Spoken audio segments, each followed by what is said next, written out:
Hello everyone, my name is Vic Tilson. I'm an artist based in the UK, well, painter as I like to say. Welcome back to the channel. It's Friday once again, and I'm going to be showing you another piece of work. Just quickly, if you've not already subscribed to the channel, please do so. It really helps the channel, helps me a lot, and also it doesn't cost you anything, and you get notifications each time new stuff comes online. So I'm going to be showing you something quite old, not quite as old as I am, but not far off. Something I did back in 1980. So stay tuned. You might be surprised at what you're going to see. So I'm going to ask you to cast your minds back to 1980, 1981, somewhere around there. Quite a long while ago, actually. And there's a lot, things were a lot different then. And I was at school and I was doing my exams, all the usual stuff when you come to the end of schooling. And one of the subjects I was doing was art, unsurprisingly. I had kind of a bit of a problem though, because all the art that was taught at school was traditional stuff, landscapes, your fruit and flowers, that kind of stuff. Some of the other pupils were painting cars and things like that, and I wasn't really any good at that. The only thing I could really do was abstract. But I didn't really do that in school because nobody really knew what it was, and it was all a bit weird. So I used to paint a lot of abstract work in my own private time at home, out of school time.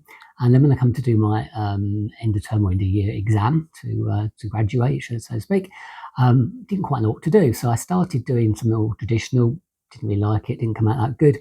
And then quite by chance, there was a student teacher, and she kind of saved the day for me. Because she introduced me to this, the pencil. Up to that point, I'd been doing a lot of work with kind of fibre tip pens or felt tip pens, they were called years ago, poster paints and stuff like that. And my schooling was pretty, I wouldn't say it was that brilliant, to be honest, not by today's standards. And this student teacher introduced me how to use a pencil correctly. And not only just how to use it, but also the kinds of pencil you could get, the types of hardness, softness, the types of graphite you can get, and also just how to use shading. In simplistic terms, what I'm going to say, as you'll see in the next piece, is that you can obviously, if you press harder like that, you're going to get a darker effect with a pencil. Ease off the pressure, you're going to get a lighter effect. So if you're shading, you can control how dark or light it is, and obviously that depends on the type of pencil that you've got. Now, having learned that kind of changed the way things went for me dramatically. And I was struggling with what to do. And she suggested bringing something I'd drawn at home. So I did. So I took in an abstract piece, thinking, no, I don't think this is really weird. And the teacher begrudgingly said, well, yeah, okay, we'll let you do that.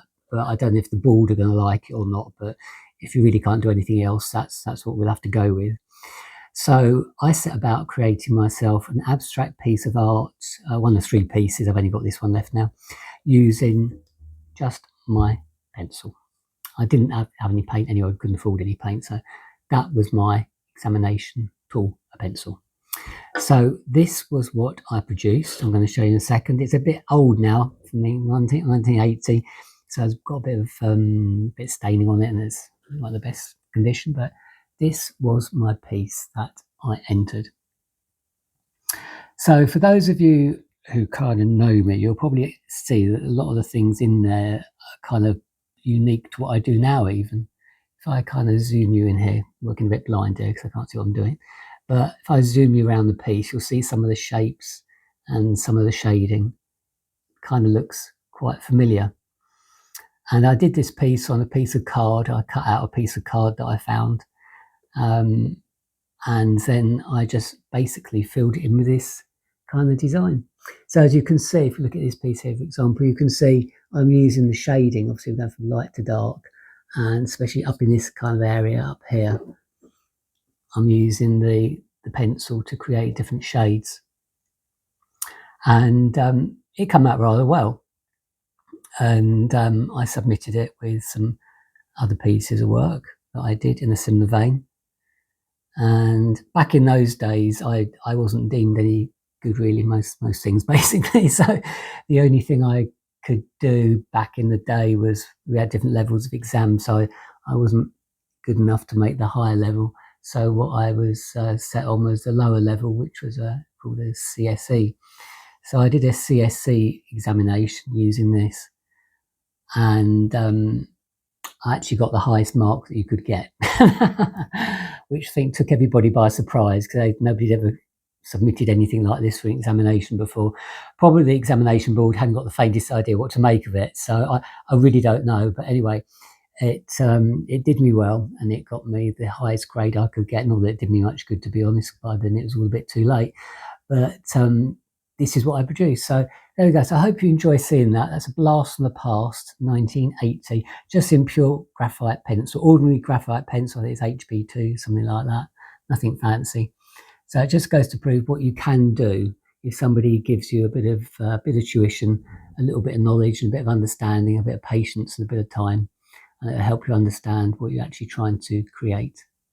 So I hope you like looking at that. So please stay tuned for more examples. I'm going to take you back through some other stuff that I did from years ago.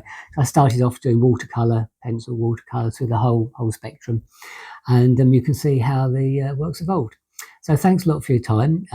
Please hit the old thumbs up button and all that kind of jazz, and feel free to share the channel or anything like that if you want to.